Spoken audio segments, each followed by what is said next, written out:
সম্মানিত বিনিয়োগকারী বন্ধুগণ, বিডি স্টক চ্যানেলে আপনাকে স্বাগতম।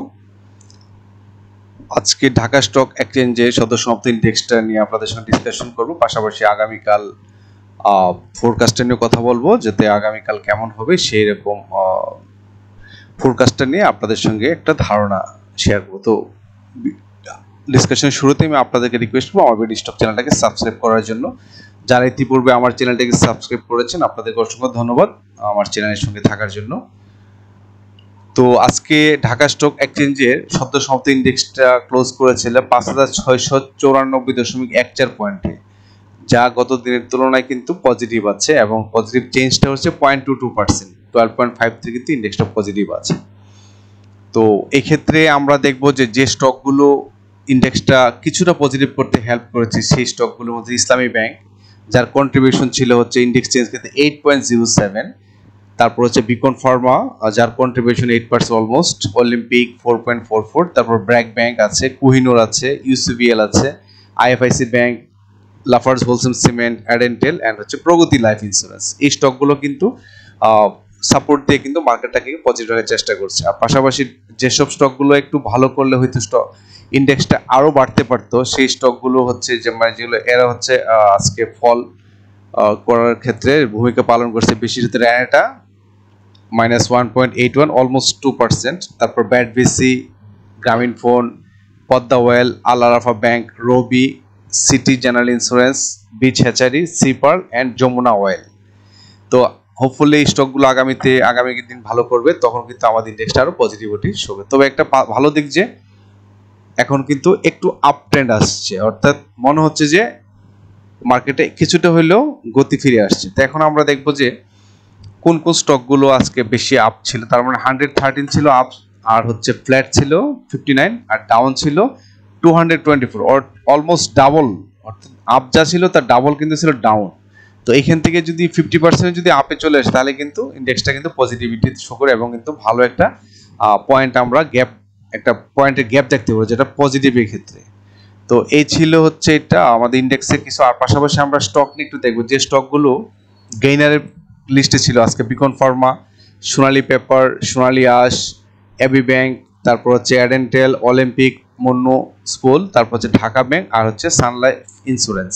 এরা এই স্টকগুলো কিন্তু গেইনার লিস্টে। আর পাশাপাশি ভলিউমের দিক থেকে যে স্টকগুলো এগিয়ে আছে, সোনালী আঁশ ভালো কোয়ান্টিটিতে, মানে 25 crore কিন্তু ভ্যালুতে কিন্তু সে কিন্তু ভলিউম টার্নওভার আসছে।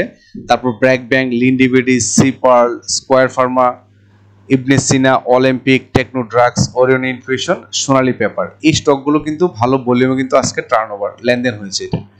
আর পাশাপাশি আমরা দেখবো যে ব্লক ট্রানজেকশনের ক্ষেত্রে সবচেয়ে ভালো পারফর্ম করতেছে এখানে আলিফ ইন্ডাস্ট্রিজ, তারপর হচ্ছে ইস্টার্ন ব্যাংক 14 কোটি, এগুলো ভালো। তারপর হচ্ছে Pragati life insurance, bat BC 9 কোটি উপরে, প্রায় 10 কনফিডেন্স আছে, এগুলো কম আছে। আর আমরা চলে যাবো এখানে মারিকো মোটামুটি ভালো করতেছে। তারপর হচ্ছে এসবিএসসি ব্যাংক, এটাও আসছে কোটির লেভেলে চলে আসছে। আমি মূলত কোটিগুলোকে সাপোর্ট যেগুলো এগুলো বলছে হচ্ছে। আর এখন আমরা দেখবো হচ্ছে যে সেক্টরগুলোতে আজকে পজিটিভ চেঞ্জ আসছে। তার মধ্যে ব্যাংক কিন্তু অলমোস্ট 1%, যার মধ্যে 19টা ব্যাংকে কিন্তু পজিটিভ ছিল, নেগেটিভ ছিল 60টি, আনচেঞ্জ ছিল 60টি, নেগেটিভ ছিল 10টি।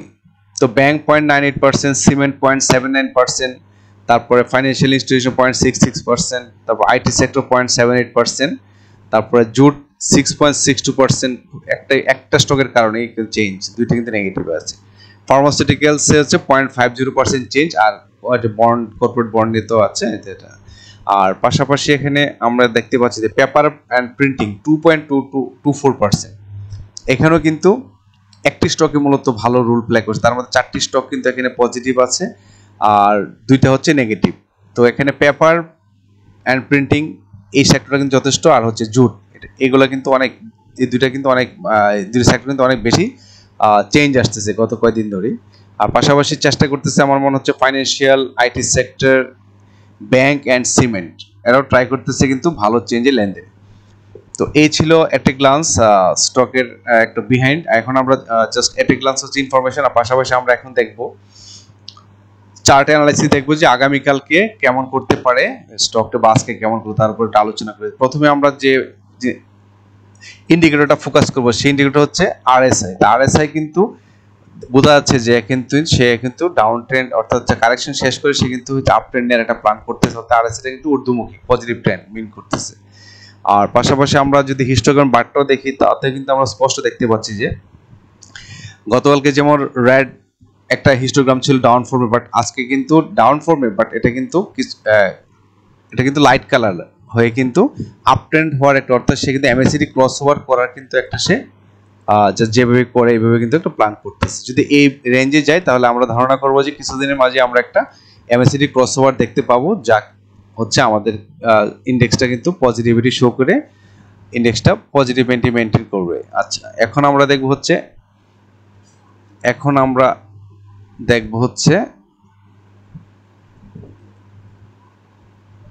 আমরা দেখব ক্যান্ডেল প্যাটার্ন চার্টটা দেখব।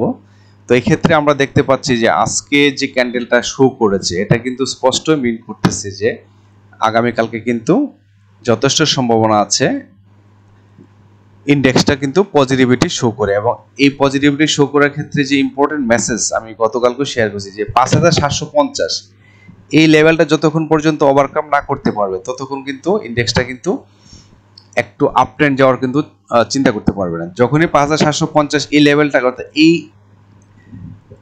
অর্থাৎ এই লেভেলটাকে যখনই ওভারকাম করতে পারবে, এই রেজিস্ট্যান্সটাকে যখন সে ভাঙতে পারবে এই লেভেলটা, তখনই কিন্তু আমরা ধরে নিতে পারবো যে স্টকটি কিন্তু আপ ট্রেন্ডমুখী হচ্ছে এখানে। তো সেক্ষেত্রে আমাদের মেইন ফোকাসটাই থাকবে যে 5750 যতক্ষণ পর্যন্ত ইন্ডেক্সটা না যাবে, এটার উপরে না যাবে, ততক্ষণ কিন্তু ইন্ডেক্সটা আমাদের কিন্তু পজিটিভিটি শো করতে পারবে না। এইভাবে ধুকে যাচ্ছে, মানে যে কন্টিনিউ কিন্তু সে ট্রাই করতেছে, কিন্তু টাচ করে নেমে যাচ্ছে। সেই জন্য এখানে মার্কেট আজকে যে ক্যান্ডেল এটা কিন্তু স্পষ্ট বলে দিচ্ছে যে আগামীকালকে মার্কেটটা হয়তো পজিটিভ থাকতে পারে। এবং এই পজিটিভিটির কারণেই কিন্তু পরবর্তীতে আমরা আশা করব যে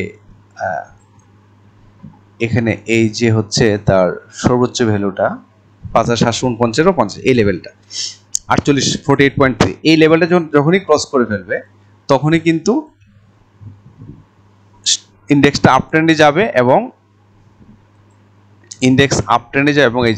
এই যে তার পরবর্তীতে রেজিস্ট্যান্স থাকবে এই জায়গায় এই লেভেলগুলোকে টাচ করে কিন্তু তাকে, যে টাচ বলতে না, জাস্ট এই লেভেলটাকে কিন্তু ওভারকাম করে কিন্তু তাকে এই যে 6000 এর যে লেভেলটা, এই লেভেলটা কিন্তু তাকে টাচ করতে, এই জন্য হচ্ছে পর্যাপ্ত ভলিউম দরকার। তো আজকে কিন্তু ভলিউমটা বেশি একটা ভালো হয় না গতকালকের তুলনায়, কিন্তু ভলিউমটা গতকালকে ছিল হচ্ছে 634 কোটি টাকা সেল হয়েছিল, মানে টার্নওভার ছিল। আজকে কিন্তু হয়েছে মাত্র 553 কোটি।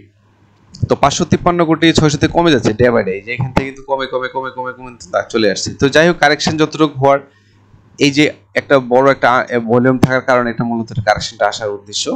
তো এখন মনে হচ্ছে যে কারেকশনটা শেষ হয়ে গেছে। আগামীকালকে থেকে আমার মনে হয় ইন্ডেক্সটা পজিটিভ থাকবে। পজিটিভ থেকে যে প্রথম যে রেজিস্ট্যান্স 5750 এটাকে যদি সে ওভারকাম করতে পারে তাহলে কিন্তু আমরা ধরে নেব যে আমাদের ঢাকা স্টক এক্সচেঞ্জের ডিএসসি ইন্ডেক্সটা কিন্তু একটা আপ ট্রেন্ড মুখী হবে এবং সামনে যে তার যে রেজিস্ট্যান্স যেগুলো আছে এই রেজিস্ট্যান্সগুলোকে কিন্তু সে ওভারকাম করে এই 6000 এর লেভেলে কিন্তু পৌঁছে যাবে। তো এই জন্য হচ্ছে ভালো ভলিউম দরকার। ভালো ভলিউম না হলে কিন্তু কখনোই কিন্তু এই রেজিস্ট্যান্সগুলো ভাঙা সম্ভব না। সেই জন্য আমার মনে হচ্ছে যে হয়তো আগামী দিনগুলোতে আমরা দেখবো যে হয়তো এই লেভেলটা ভাঙার চেষ্টা করবে বা করে ফেলতে পারে যদি ভালো ভলিউম পায়।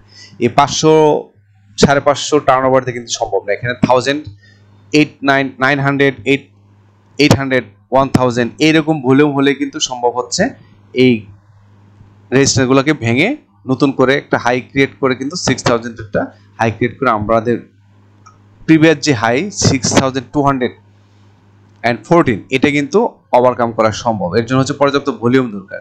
তো আমরা আগামীতে পরে কথা বলবো, বাট এখন আমাদের মেইন কনসার্ন হচ্ছে এই লেভেলটা 5750, এটাকে আমরা ওভারকাম করে কিন্তু আমাদেরকে সামনে এগিয়ে যেতে হবে।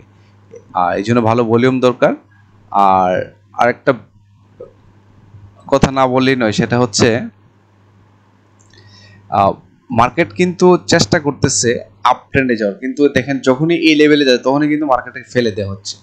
অর্থাৎ এই লেভেলে নিয়ে আসার জন্য করা যায়। এখন আমার মনে হয় কারেকশনটা শেষ, তো এই ক্ষেত্রে আশা করা যাচ্ছে আগামীকালকে মার্কেটে পজিটিভিটি শো করে একটা আপের মুখী হওয়ার একটা প্ল্যান করবে। তো সম্মানিত বিনিয়োগকারী বন্ধুগণ, এই ছিল আপনাদের জন্য মেসেজ।